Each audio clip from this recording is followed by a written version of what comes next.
चावडी.com च्या सडेतेड मुलाखतीच्या या तिसऱ्या भागात तुमचं पुन्हा एकदा स्वागत। आपण मुलाखत घेतो आहोत विदर्भ साहित्य संघाचे कार्याध्यक्ष, महाराष्ट्र राज्य साहित्य संस्कृती मंडळाचे सदस्य आणि विख्यात कादंबरीकार कथाकार डॉक्टर रवींद्र शोभणे यांची। शोभणे सरांचं या तिसऱ्या भागात पुन्हा एकदा स्वागत। शोभणे सर नमस्कार। नमस्कार। कथाकार कादंबरीकार म्हणून शोभणे सरांचा उल्लेख करत असताना एक उल्लेख मात्र आवर्जून होतो की डॉक्टर शोभणेंच्या साहित्यात अश्लीलतेचे संदर्भ जास्त येतात। ही त्या साहित्य कृतीची गरज की तो प्रसिद्धी मिळवण्याचा मार्ग आहे? मुळात अशा प्रकारे प्रसिद्धी मला मिळण्याचं काही स्वारस्य नाही आहे।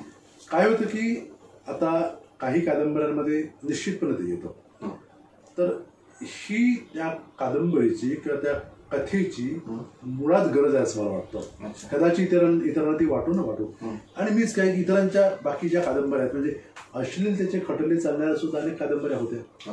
उदाहरणार्थ देवाची घंटासारखी कादंबरी आहे, किंवा निष्पर्ण वृक्ष भर दुपारीसारखी कादंबरी आहे, किंवा माहींची खाडीसारखी कादंबरी आहे, चक्रासारखी कादंबरी आहे। गंमत अशी आहे की किंवा गाजलेल्या म्हणून किंवा अश्लील म्हणून असणाऱ्या भाऊपाध्यांच्या काही कादंबऱ्या आहेत। मुळात त्या पद्धतीकडनं मला जायचंच नव्हतं, म्हणजे केवळ अश्लील असं नव्हतंच। एखादा विषय आहे, तो विषय अधिकाधिक कसा फुलावा, तो विषय फुलवताना त्याच्या सगळ्या नीट बारकाव्यानिशी त्या विषयाच्या तळापर्यंत आपल्याला जाता यावं, आणि या तळापर्यंत जाता येण्याकरता आपल्याला मग जेवढं खोलात जाता येतो ते खोलात जाण्याचा माझा प्रयत्न असतो। त्यात येणारी जी अश्लीलता आहे ती अश्लीलता ही विषय निहित असते, ती त्या व्यक्तीशी संबंधित असते। माझ्या अनेक कादंबऱ्या अशा की ज्याच्यामध्ये कोणी उल्लेख सुद्धा नाही आहे। ते गंमत अशी आहे की काहींचा जो एक माझ्याविषयीचा जो समज आहे, काही आदरणीय व्यक्तींचा म्हणूया, तो असा आहे की न वाचताच एक शिक्का मारून देतात। माझं काय म्हणणं, तुम्ही वाचा, त्या विषयाचा एक विचार करा। उदाहरणार्थ डोह कादंबरी आहे, त्याच्यावर कथा आहे, किंवा अभि तो जिरेसारखी एक माझी गोष्ट आहे, किंवा एक शहामृग या कथासंग्रहामध्ये केसाळ कातरचं श्वापद ही कथा आहे, दीर्घ कथा आहे। या कथांमध्ये हटकून ते उल्लेख येतात, कारण की ते उल्लेख त्या त्या विषयाची गरज आहे। पण त्याच शहामृगमध्ये महाप्रस्थानासारखी कथा आहे, त्या शहामृगमध्ये पुन्हा वेश्येवरची शहामृग हीच कथा आहे, किंवा त्याच कथासंग्रहामध्ये आणखी इतर कथा आहे, किंवा इतर कथासंग्रहामध्ये सुद्धा आणखी कथा आहे, किंवा कादंबऱ्यामध्ये सुद्धा आणखी। तर हा सगळा विचार करताना एक असं जाणवतं की मला तिथे त्या त्या अनुभवाच्या खोलात जाण्यापर्यंत, मुळात जाण्यापर्यंत जर गरज भासत असेल तर त्या पद्धतीची वर्णनं ही किमान येणं गरजेचं आहे असं मला वाटतं। पडगममध्ये ते आहेत, पडगमवर हा आक्षेप होतो, पण मुळात पडगमची उभारणी ही ज्याला आपण असं म्हणू की तत्वहीन, आदर्श विहीन अशा पुढच्या राजकीय पिढीची पायाभरणी त्यात झालेली आहे। म्हणजे पडगम, अश्वमेध आणि होळी या तीन कादंबऱ्या ज्या आहेत, त्या तीन कादंबऱ्याचा पहिला जो भाग आहे तो पहिला भाग म्हणजे पडगम, आणि या पडगममध्ये येणारे जे संदर्भ आहेत म्हणजे ते चारित्र्य शून्यतेकडे जाणारं राजकारण हे जे सुरू झालेलं आहे, त्या राजकारणाची पायाभरणी पडगममध्ये मी करतो आहे। आणि ती करताना त्यातली माणसं ही कशी मग लबाड आहेत, कशी ढोंगी आहेत, कशी चारित्र्याचा सैल विचार करणारी आहे, किंवा आपल्याला मिळवायचं ते सामदान दंडभेद अशा पद्धतीने मिळवायचं आहे, अशा पद्धतीने विचार करणारी ती माणसं आहेत, आणि ते चित्रण करताना निश्चितपणे त्या पद्धतीचा विचार होणं अत्यंत गरजेचं असं वाटतं। म्हणजे साहित्यावर जो एक थोडा हा आक्षेप घेतला जातो, तुम्हाला टार्गेट केलं जातं का? तो मला असं वाटतं की तो निर्बुद्धपणाचा किंवा अडाणीपणाचा आक्षेप आहे। टार्गेट वगैरे काही नाही, मला टार्गेट करण्याचा कोणाचा काही उद्देश असेल तर मी टार्गेट होण्याइतका काही कच्चा नाही आहे। म्हणजे कसं आहे की मी अगदी निधडेपणानं मी जे मांडलं आहे त्याचा मी विचार करेन, त्याचं मी मंडन करेन, हे असं असं आहे।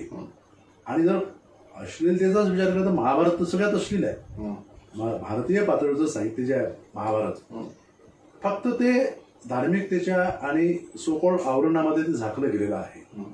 म्हणजे द्रोणामध्ये वीर्य साचरणे द्रोणाचार्य झाला, हे म्हणजे काय, हा जो प्रकार आहे तर ही ज्याला आपण एक अश्लीलता म्हणतोय, अश्लीलता आपल्या जीवनामध्ये किती आहे। म्हणजे लेखन हे जगण्याचा जीवनाचा एक भाग असतो, ते त्याच्यात प्रतिबिंब असतं।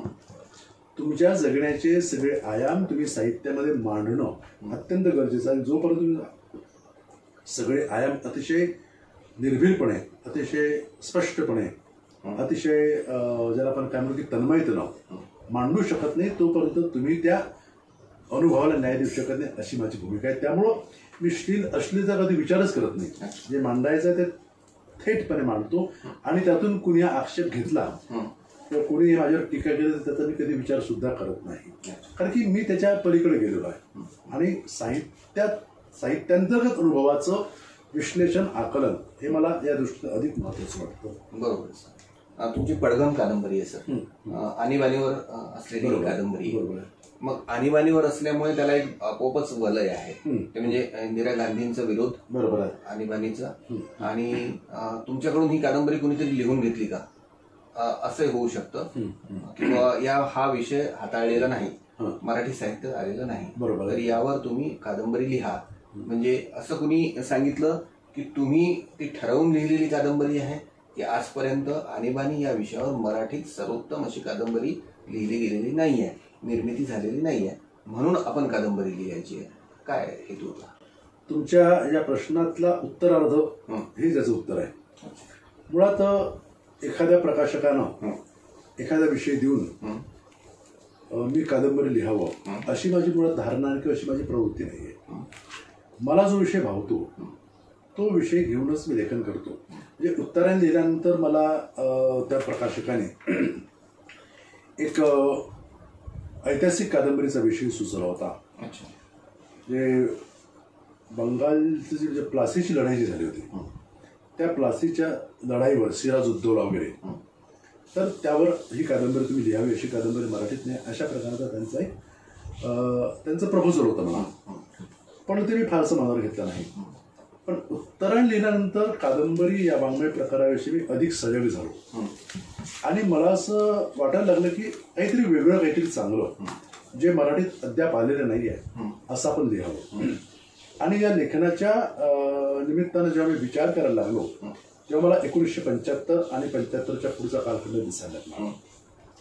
1975 हे भारतीय समाजाच्या आणि समाज रचनेच्या दृष्टीनं एक महत्वाचा एक टर्निंग पॉईंट वाटतो. म्हणजे 1975 काय झालं तर 1975 जागतिक महिला वर्ष झालं. 1975 भारतीय राजकारणाची दुसरी पिढी राजकारणात आली. पहिली पिढी ही पडद्याआड गेली.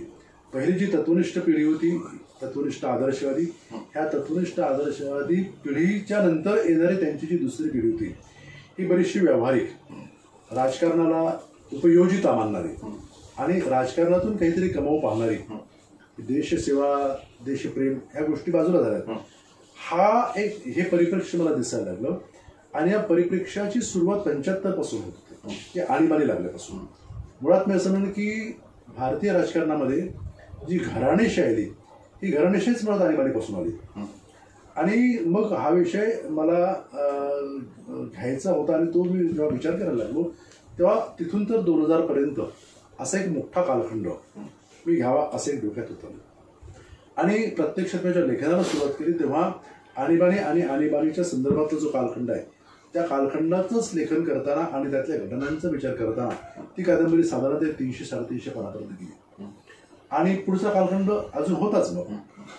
मग त्याकरता मी त्या कथानकाचे 3 टप्पे पाडले. आणीबाणीपासून तर इंदिरा गांधींची हत्या हा पहिला टप्पा, तो पडगम. इंदिरा गांधीच्या हत्येनंतर राजीव गांधींचं पंतप्रधान होणं ते राजीव गांधीची हत्या हा दुसरा टप्पा म्हणजे अश्वमेध. आणि त्यानंतर राजीव गांधींच्या नंतर पी.व्ही. नरसिंहराव हे सत्तेत येतात. म्हणजे गांधी घराण्याचा पंतप्रधान हा तिथे थांबतो. म्हणजे गांधी घराणं हे पंतप्रधान पदापासून तुटतं. तिथून तर 2000 पर्यंत हा जो तिसरा कालखंड आहे हा तिसरा कालखंड म्हणजे होळी. ती आता नुकतीच माझी लिहून पूर्ण झाली, या डिसेंबरमध्ये ती कादंबरी केली. तर या 3 काय म्हणतात टप्प्यामध्ये की ट्रॉयलॉजीमध्ये मी हा कालखंड लिहिला गेला.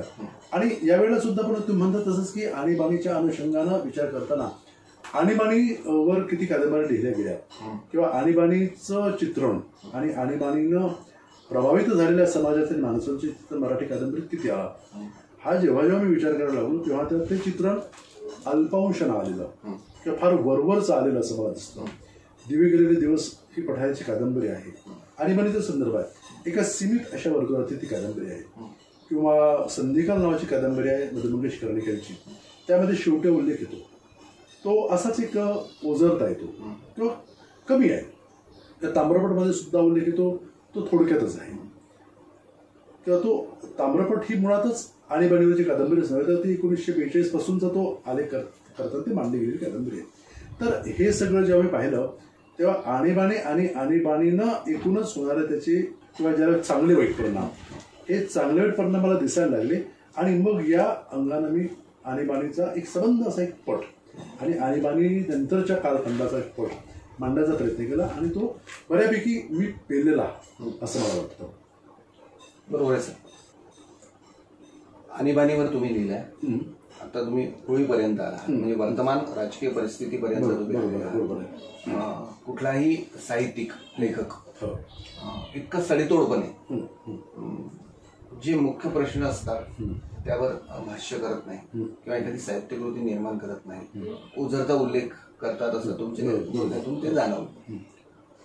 पण तुम्ही आणीबाणीवर कादंबरी लिहिली, राजीव गांधींच्या हत्येपर्यंत दुसऱ्या टप्प्यात लिहिली, आता वर्तमान काळापर्यंत जवळपास तुमची होळी येते आहे. तर होळीमध्ये नेमकं काय आहे आणि कुठले स्फोट होतात, राजकारणावरचं तुमचं नेमकं भाष्य काय असणार आहे ते लवकरच वाचकांना कळेल. परंतु एक रवींद्र शोभणेंकडे वाहिल्यानंतर एक दिसतं की रवींद्र शोभणे ऐतिहासिक कादंबरी लिहितात, पौराणिकतेकडे जास्त झुकलेले आहेत, तरीही ते डाव्या विचारसरणीचे नाही, ते उजव्या विचारसरणीचे नाही, असा कुठलाच शिक्का त्यांच्यावर मारता येत नाही.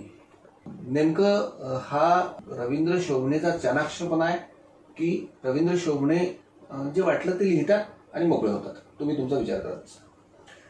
मुळात कसं आहे की माझी वैचारिक भूमिका जर पाहिली तर ती थोडीशी पुरोगामी अंगानं झालेली आहे. माझं एक पिंड, पण एक पूर्णतः डाव्याचं निशाण हातात घेऊन लिहिणं किंवा तसं एक वागणं किंवा उजव्यांचं निशाण हातात घेऊन वावरणं, या दोन्ही गोष्टी मला महत्वाच्या वाटत नाही. आपलं जगणं, आपलं जीवन हे कधीच असं डावं उजवं नसतं. आपण एका ज्याला आपण काय म्हणू की जगताना या सगळ्याच विचारधारांचा, सगळ्याच मतांचा एक विचार करत असतो. म्हणजे कडवे डावे म्हणून सुद्धा घरी पूजा करतात तर त्यांची मुलं बाळ किंवा आईवडील पूजा करतात, तर त्यांना ते पूजेकरता काय म्हणता येईल परवानगी देतातच ना, तर पूजा करून घेतात घरी. म्हणजे एखाद्या डाव्या माणसाने समजा जर फ्लॅट घेतला असेल, घर घेतलं असेल तर सत्यनारायण त्यांच्याकडे होतोच. हा जो खोटेपणा आहे, माझ्याकडे मी कधी सत्यनारायण होऊ देत नाही, हा जो खोटेपणा, हा खोटेपणा मला तद्दन चुकीचा वाटतो. गंमत अशी आहे की आपण जगताना सगळ्याच प्रकारचे, सगळ्याच विचारधारांचे, सगळ्याच विचार प्रवाहांचे एक अनुभव घेत असतो. आणि हे अनुभव घेताना मी हा अनुभव घेताना तो घेणार असं नाही आहे ना. जो चांगला कलावंत असतो, सच्चा कलावंत असतो, हा सच्चा कलावंत कधीही कुठल्याही एका अशा विशिष्ट अशा चौकटीमध्ये बसू शकत नाही. महाभारत हे काय डावा आहे की उजवा आहे, रामायण डावा आहे की उजवा आहे नाही, याचं ते एक जीवन दर्शन घडवणारं, ज्याला आपण काय म्हणतो विराट जीवन दर्शन घडवणारं असं ते काव्य आहे. आणि या पद्धतीचा म्हणजे मुळात माझ्यावर हा संस्कार महाभारताने झालेला असं मी म्हणेन. आणि त्यामुळं एक डावं उजवं असं माझ्या डोक्यात कधी नव्हतं आणि नाही. पण विचार करताना मी जसा मगाशी म्हणालो की मी निरीश्वरवादी आहे, मी काही अंशानं एक डाव्या अंगाकडे वळणार आहे, पण ते म्हणजे काही कडवं डावे पण नव्हे, कडवं डावे पण मुळीच नाही. पण काय होतं की देवाच्या नावावर चालणारे जे काही अपप्रकार आहेत किंवा देवाच्या देवस्थानाच्या नावावर होणारे जे काही राजकीय आंदोलन आहेत हे मला चुकीचे वाटतात. हे जे सगळं जे आहे हे सगळं म्हणजे या ठिकाणी एक ज्या देवाचं अस्तित्वच कुणाला माहिती नाही आहे त्या देवाकरता जो माणसं मारता हा जो एक विचार आहे, हा विचार मुळातच मला चुकीचा वाटतो. आणि म्हणून मग माझा विचार हा माणुसकीच्या अंगानं जाणारा विचार आहे असं मला वाटतं. आणि तोच विचार मी साहित्यात मानतो, जो बोलताना सुद्धा, व्यक्त होताना सुद्धा मी त्याच विचारांचा आधार घेत असतो किंवा त्याचा प्रतिवाद करत असतो. नाही सर, हे तुमचं बरोबर आहे, तुम्ही एका उच्च पातळीवर जाऊन त्याचा विचार केलेला आहे. परंतु सामान्यपणे जर पाहिलं तर डॉक्टर रवींद्र शोभणे हे संधी साधू आहेत. असं वाटणार नाही. कारण त्यांना डावेही चालतात, त्यांना उजवेही चालतात. डावे उजवे यासाठी की तुम्ही महाभारतातलं उदाहरण दिलं की महाभारत हे डावही नाही उजवे नाहीये. परंतु सर्वसामान्य आजची जी साहित्य क्षेत्रातली परिस्थिती आहे ही कंपुशाहीची आहे. हे प्रत्येकालाच मान्य करावं लागेल. मग तो डाव्यांचा एक गट असेल, तो उजव्यांचा असेल, तो मधल्यांचा असेल, जो काही असेल, परंतु गटागटांमध्ये तटातटांमध्ये हे विभागलेलं सगळं आहे. आणि त्यात तुम्ही म्हणता की मला डावही चालतं, मला उजवही चालतं. म्हणजे तुम्हाला तसं कशाचा म्हणजे 16 ओळा काही प्रकार नाहीये. कुणी 16 नाही, कुणी ओळा नाहीये. मग शोभनेंकडे पाहिल्यानंतर मग सामान्य माणसाला वाटतं की रवींद्र शोभने हे संधी साधू आहेत, त्यांना इकडेही चालतं तिकडेही चालतं. गंमत अशी आहे की जे स्वतःला तथाकथित पुरोगामी डावे वगैरे म्हणून आहेत हेच मुळात संधी साधू आहेत. अच्छा. म्हणजे कसं आहे की एखादी गोष्ट नाही पटली पण आपल्या दुड्डाचार्य असं म्हणतात ना, मग हो म्हणायचं. त्या दुड्डाचार्यांच्या रीमध्ये री मिळवायची, त्यांच्या होला हो लावायचं. हा जो एक सध्याच्या मराठी साहित्य विश्वामधला जो एक गटतटाचं एक राजकारण जे आहे अत्यंत वाईट, अत्यंत चुकीचं आहे. आणि ह्यामध्ये ह्या राजकारणाचं जी मूळ जी पायाभरणी आहे तीच मुळात जातीय पातळीवर झालेली आहे. एका विशिष्ट जातीच्या आणि एका विशिष्ट अशा पंथाच्या पार्श्वभूमीवर हा गट उभा राहिलेला आहे. आणि त्यातले सगळे तेच आहेत ना. अरे यांना इतर बरं माझं सोडा, यांना भारत शास्त्रे चाललेत का? नाही चालले. यांना पोतापल्लीत सुद्धा चालत नाही, यांना जी ए कुलकर्णी चालत नाही, ज्यांना गंगाधर गाडगी चालत नाही, यांना मधु मंगेशकरनी चालत नाही. हा जो प्रकार आहे कसं आहे की आता ही जी मी नावं घेतली ही काही डावे उजवे कोणीच नव्हते ना. गंमत अशी आहे की केवळ एक आपण डावेपणाचा एक मुखवटा चढवणं आणि फार बुटकी माणसं त्याच्यामध्ये मोठी व्हायला पाहतात. हा जो प्रकार आहे हा मुळातच एक ज्याला आपण काय म्हणू की अत्यंत घृणास्पद आहे की अत्यंत एक चीड आणणारा प्रकार असं मला वाटतं. त्यामुळे मी हा विचार कधीच करा नाही की इकडे गेलो तर माझे फायदे होईल, तिकडे गेलो तर माझे फायदे होईल. पण उजव्यांचा काही प्रश्नच येत नाही ना. माझी भूमिका ही एक तटस्थ भूमिका आहे. त्यामुळं जे काही मला मिळायचं आहे ते माझ्या गुणवत्तेवर, माझ्या कामावर मला मिळणार असेल तर मिळेल, आणि नसेल मिळणार तर ठीक आहे, काय हरकत नाही ना. जेवढं मी काम खरं आहे की माझ्यावर प्रेम करणारी भरपूर मंडळी महाराष्ट्रात आहे.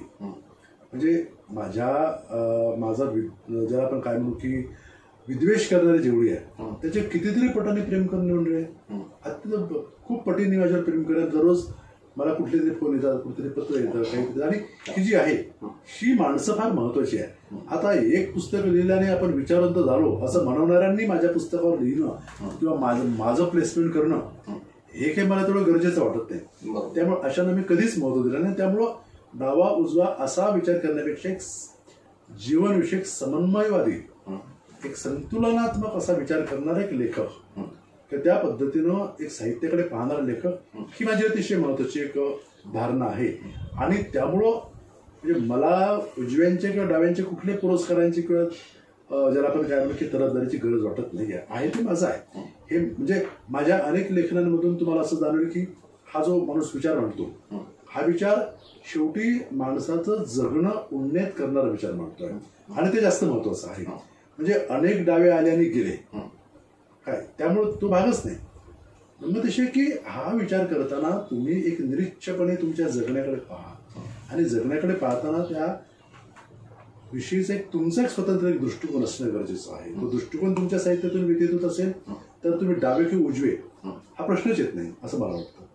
म्हणजे डावेही नाही उजवेही नाही. म्हणजे आता तुमच्या बोलण्यातून साहित्य क्षेत्रात जे काही सुरू असतं तर कधी डावं, कधी उजवं, कधी कानाखालचं, म्हणजे जो आपल्या पूर्णतः ऐकण्यात आहे त्याला कसं मोठं करता येईल असाही एक प्रयत्न असतो. मग तिथे डावा उजवही पाहिलं जात नाही. फक्त जो ऐकणारा असतो किंवा कानाखालचा असतो त्यालाच मोठं करण्याचा प्रयत्न असतो.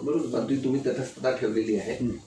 कुठल्याच दोन्ही बाजूचा विचार न करता तुमची जी भूमिका आहे ती ठामपणे मांडत जाणं, साहित्य निर्मिती करत जाणं आणि समीक्षकांना किंवा महाराष्ट्रातल्या वाचकांना वाटलं तर ते त्यांची दखल घेतील त्या योग्यतेची.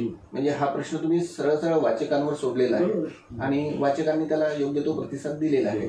परंतु हा योग्य प्रतिसाद देताना एक गोष्ट लक्षात येते सर की विदर्भातल्या समीक्षकांनी तुमच्याकडे फार दुर्लक्ष केलेलं आहे. म्हणजे एक प्रकारे तुम्हाला डोक्यावर घ्यायला पाहिजे होतं, उत्तरायण असेल किंवा इतर सगळ्या कादंबरी, एकूणच साहित्य निर्मिती तुमची आहे. तर विदर्भातल्या समीक्षकांनी तुम्हाला डोक्यावर घेतलं नाही. दुसरा एक भाग की इथल्या वाचकांचा हा कोतेपणा आहे, समीक्षकांचा कोतेपणा आहे, की तुमच्यात काही कमी आहे? खरं म्हणजे विदर्भात फार मोठे समीक्षक आहेत असं मला वाटत नाही. आहे ते फार खुजे आहेत. एक होती ती परंपरा होती, एक ती पिढी होती. आशा सावदेकर, विसजोग किंवा भालभोळे ही मंडळी होती. आता विदर्भात किती समीक्षक आहे, कोण आहेत? आणि यांच्या एखाद दुसऱ्या लेखानं एखादा लेखक मोठा होतो किंवा एखाद दुसरा लेखक छोटा होतो असं मुळीच नाही. राहता राहिला प्रश्न इथल्या विद्यापीठीय राजकारणाचा. आता विद्यापीठामध्ये माझी पुस्तकं लागली गेली नाहीत, तर हा काय म्हणता येईल की त्या वेळेसच्या राजकारणाचाच एक भाग आहे. मुळात राष्ट्रसंत तुकडोजी महाराज विद्यापीठाच्या अभ्यासक्रमाचा जेव्हा आपण विचार करतो, उगाच असं आहे की यामुळे कदाचित एखादा लेखक मोठा होतो का, माझं पुस्तक लागावं असा माझा मुळीच उल्लेख नव्हता. दुसरं असं की काहींनी लिहिण्याचा प्रयत्न केला, पण ते कसं आहे की त्यांचं लेखनच हे तिथपर्यंत पोहोचलं नाही. एखाद्या लेखकाला मोठा करणं किंवा करणारा समीक्षक हा गंगाधर गाडगीळसारखा असू शकतो ना. ते काय इतकी खुजी माणसं आहेत. एक आपले समीक्षक आहेत ते पूर्णतः उजव्या विचारांना वाहिलेले आहेत, त्यांना बाकी काही चालत नाही. एक दुसरे आणखी बस असेच आहेत ना, बाकी आणखी आहे कोण? ह्या संबंध याच्यामध्ये एक चांगली समीक्षक होती, ती गेली, अरुणा देशमुख. तिला एक होती दृष्टी. तर मलाही वाटत नाही. दुसरं असं की विदर्भातल्या अनेक जाणकारांनी माझं लेखन वाचलेलं आहे, अनेकांनी माझ्या लेखनावर प्रेम केलेलं आहे. आशा बगेसारखे माझं लेखनाला वानवतात, विसदोगांसारखे माझ्या लेखनाला वानवतात. त्यामुळं हा काही भाग नाही. दुसरं असं की मग आता ही जी ज्याला आपण काय म्हणतो की नव्या पिढीत किती लोकांनी माझं वाचलेलं आहे, आता हा ज्याचा त्याचा प्रश्न आहे. मी काही कोणाला वाचा म्हणत नाही, आणि ज्याला वाचावं असं त्यांनी वाचावं. त्यामुळं मी विदर्भामध्ये, आणि विदर्भ हा एक एवढाच एक प्रांत एखाद्या लेखकाला मोठा करणारा ठरत नाही. मी विदर्भ केवळ हा विदर्भाचा लेखक आहे एवढी माझी ओळख असू नये अशी माझी आधीपासून. तुम्ही तुमची आजची जी कीर्ती आहे किंवा तुम्ही जे साहित्यिक म्हणून ओळखले जातात, कथाकार कादंबरीकार म्हणून ओळखले जातात, तरी ते एखाद्या प्रदेशापुरतं मर्यादित नाही, ते संपूर्ण महाराष्ट्र तुम्हाला ओळखतो. परंतु आपल्या प्रदेशातला हा व्यक्ती आहे, विदर्भातला आहे. प्रश्न होता आता नाही तुमच्या मताचा किंवा तुमच्या प्रश्नाचा एक रूप जर आपण घेतला, असं म्हणतात की विदर्भामध्ये माझ्याकडे दुर्लक्ष झालं, खरं आहे. पण आता हे दुर्लक्ष होण्यामागचं जर कारण असेल तर ती कदाचित त्या वाचकांची किंवा त्या मंडळींची, त्या जाणकारांची एक हेतुपुरस्सर भूमिका असेल किंवा त्यांचं अज्ञान असेल, या दोन गोष्टी असू शकतात. त्यामुळं आणि मी त्याची काही स्थिती बाळगत नाही. सर, तुम्ही विद्यापीठ राजकारणाचा उल्लेख केला. तुमच्या कथा, कादंबऱ्या विद्यापीठाच्या अभ्यासक्रमात फारशा लागलेल्या नाही. बरोबर, आतापर्यंत लागल्या. आता अलीकडच्या अभ्यास मंडळाने तुमच्या कथांचा समावेश केलेला आहे माझ्या माहितीप्रमाणे. मध्येही झालेला असेल, परंतु ज्या प्रमाणात तुम्हाला न्याय मिळाला पाहिजे होता तो न्याय मिळाला नाही असं तुमचं एक मत आहे. बरोबर. मग हे विद्यापीठ राजकारण आहे विद्यापीठातलं, की रवींद्र शोभने विद्यापीठाच्या अभ्यासक्रमात अभ्यासाला घेतली तर ते मोठे होतील या भीतीने अभ्यासक्रमात लावलं नाही? गंमत अशी आहे की विद्यापीठाच्या किंवा बोर्डाच्या अभ्यासक्रमात एखादा लेखक लावला तर तो मोठा होतो असं मला मुळीच वाटत नाही. तो फार फार तर काही लोकांपर्यंत पोहोचतो. आता एक 8-10 वर्षापूर्वी 10वीच्या पुस्तकात माझी कथा होती, घोर नावाची, पण ते पुस्तक 1 वर्षच चाललं. त्यानंतर मध्ये पांढर आणि चिरेबंद या 2 कादंबऱ्या एमएच्या अभ्यासक्रमाला माझ्या लागल्या होत्या. आता एक कथा माझी लागते आहे. तर गंमत अशी आहे की विद्यापीठामध्ये असणारे जे तथाकथित विद्वान आहेत त्या विद्वानांची मी कधी हाजेजी करत नाही. त्या विद्वानांना कधी मी पुस्तकं देत नाही, माझं पुस्तक लावा असं म्हणत नाही. आणि तुम्हाला ठाऊक आहे की याच्या आधी जे विद्वान होते विद्यापीठामध्ये तर त्यांचं आणि माझं कधी जमलंच नाही. त्यामुळं आणि मी त्याची कधी पर्वाही केली नाही. आणि त्यामुळं विद्यापीठामध्ये पुस्तक लागणं आणि त्यातून तो लेखक मोठा होणं ही हा समज जो आहे किंवा जी भावना आहे ही भावनाच मला मुळातच चुकीची वाटते.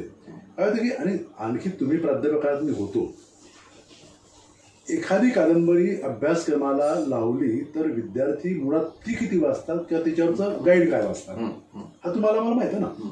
जे 400 पानाची कादंबरी वाचण्यापेक्षा एक 60-70 पानाचं गाईड वाचून ते हे करतात.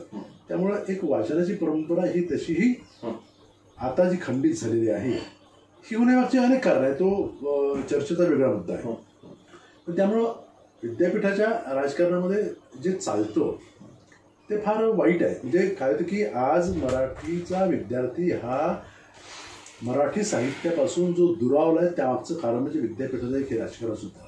म्हणजे विद्यापीठाच्या मराठी अभ्यास मंडळानं ही दखल घेतलीच आहे ना. अजूनही ते कुसुमाग्रज आणि पु ल देशपांडे आणि विदा सावरकर यांच्या भोवतीच फिरतात आहे. ही माणसं मोठी होती असं नाही. पण तुम्ही कधीतरी आशा बगे, कधीतरी सानिया, कधीतरी मेघना पेठे, कधीतरी भारत सासने, कधीतरी रवींद्र शोभणे इथपर्यंत येणार की नाही. एक विद्यापीठातले विद्वान आहेत त्यांना फक्त सदानंद देशमुख दिसतात. त्यांची ही कादंबरी लावली की नंतर दुसरी लावतात, दुसरी की तिसरी, एम एला लावली की ती बी एला येतात, बी एला लावली की एम एला. आता हे काय हे जातीय राजकारण आहे काय. आता त्यांनी जातीय राजकारणाची गट तर आपण जोपासावेत ना. हा जो भाग आहे मुळात काय ते की अशा जातीय प्रवृत्तीवर मी मुळातच प्रहार करणार आहे.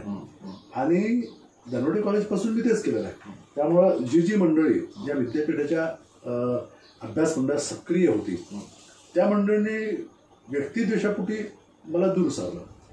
आणि मला दूर सारण्याचा माझ्यावर कुठलाही परिणाम झाला नाही. त्या दरम्यान मला महाराष्ट्र फाउंडेशन मिळालं, त्या दरम्यान मला लाभशीकर पुरस्कार मिळाला, त्या दरम्यान मला महाराष्ट्र शासनाचे पुरस्कार मिळाले, माझं लेखन यात गेलं. थोडक्यात असं म्हणेन की विद्यापीठीय राजकारणामध्ये किंवा विद्यापीठीय अभ्यासक्रमामध्ये वावरणाऱ्या मंडळींना अजून रवींद्र शोभणे समजले नाही. त्यांनी ते समजून घ्यावे. त्याकरता आपली जी लेवल आहे ती वाढवावी असं मी म्हणेन. फार सर, जातीयतेचा उल्लेख तुम्ही केला. हो, आपल्याला जातीय अंगाने मुलाखत त्याचा संदर्भ घ्यायचाच नाही कुठला. जस्ट उल्लेख झाला म्हणून एक प्रश्न तुम्हाला करतो की मध्ये मी तुमच्या संदर्भात म्हणजे तुमच्या फेसबुक पोस्टवर आलेली एकाची जी कॉमेंट होती ती वाचली. तर ती अत्यंत जातीय आणि तुमच्या समर्थनार्थ होती. बरोबर. पश्चिम महाराष्ट्रातले ते विद्वान प्राध्यापक कोणी असतील. बरोबर. तर त्यांनी एक जाती अशी पोस्ट केलेली होती की ब्राह्मणेतरांमध्ये तुम्ही कसे श्रेष्ठ आहात आणि तुम्ही कसं हे चांगलं काम करता वगैरे वगैरे. त्याच्यावर तुमची प्रतिक्रिया नव्हती. याचा अर्थ तुमच्या त्याला समर्थन आहे की हे दुर्लक्षित करायचं म्हणून त्यावर तुम्ही प्रतिक्रिया दिली. दुर्लक्षित करायचं म्हणूनच असेल ते. आता मुळात काय होतं की या संदर्भात विचार करताना मी ब्राह्मण असा उल्लेख कधी करत नाही, ब्राह्मण्य असा उल्लेख करतो. माझे अनेक ब्राह्मण मित्र आहेत आणि ते काय सगळेच काही प्रतिगामी आहेत, सगळेच काही पुरुषटले असं मुळीच नाही आहे.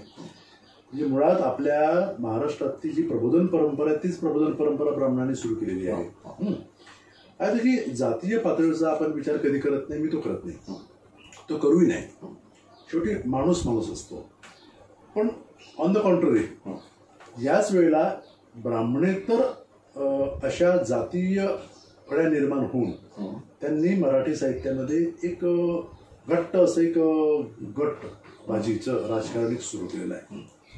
आता हे जे गटबाजीचं राजकारण आहे, आता मगाच्या म्हणजे उत्तरात सुद्धा हा एक मुद्दा येऊ शकतो की या गटबाजीच्या राजकारणामुळं काही लेखक हे दूरच राहतात. आता उदाहरणार्थ बाबू बिरादार नावाचे एक अतिशय सकस कादंबरीकार आहे. बाबू बिरादार हे नावच कुणाला माहिती नाही काय.